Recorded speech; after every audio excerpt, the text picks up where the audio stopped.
নমস্কার বন্ধু, আমার রাষ্ট্রকৃষ্ণ চ্যানেলে সবাইকে স্বাগতম।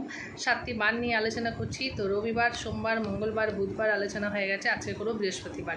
তো বৃহস্পতিবার মানে বুঝতে পারছো লক্ষ্মীবারে, যারা বৃহস্পতিবারে যেসব জাতক জাতিকাদের জন্ম হয় তো তারা খুব ধার্মিক হয়, তারা খুব স্থির প্রকৃতি হয় এবং তারা খুব শিক্ষার্থীর ব্যাপারে খুব তারা কিন্তু ভালো হবে। এবং তাদের একটাই সমস্যা যে একটু রাগী, একটু অলস হতে পারে এবং অল্প বয়সে এদের কোনো অভিভাবকের মৃত্যু হতে পারে। আর এদের কিন্তু যে কাজে এরা ব্রতী হয় তাতে কিন্তু নাম যশ অর্থ কিন্তু এদের হয়। আচমকা এদের হাতে কিন্তু অর্থও চলে আসতে পারে। নিজের ভুলের জন্য যদি অর্থ সম্পত্তি না নষ্ট করে তাহলে কিন্তু এরা অনেক অর্থ সম্পত্তির মালিক হতে পারে এবং হয়তো পড়াশোনায় শিক্ষায় বাধা আসতে পারে, আত্মীয়স্বজনের সঙ্গে কোনো রকম বিবাদ হতে পারে। তো এগুলো অশুভ গ্রহ প্রতিকার করলে কিন্তু এই সমস্যাগুলো থাকবে না। আর এদের কিন্তু মোটামুটি এদের কিন্তু বয়স বাড়ার সঙ্গে সঙ্গে পারিবারিক শান্তি ফিরে আসবে এবং গ্রামের লোকেরা এদের খুব শ্রদ্ধা ভক্তি ভালোবাসবে।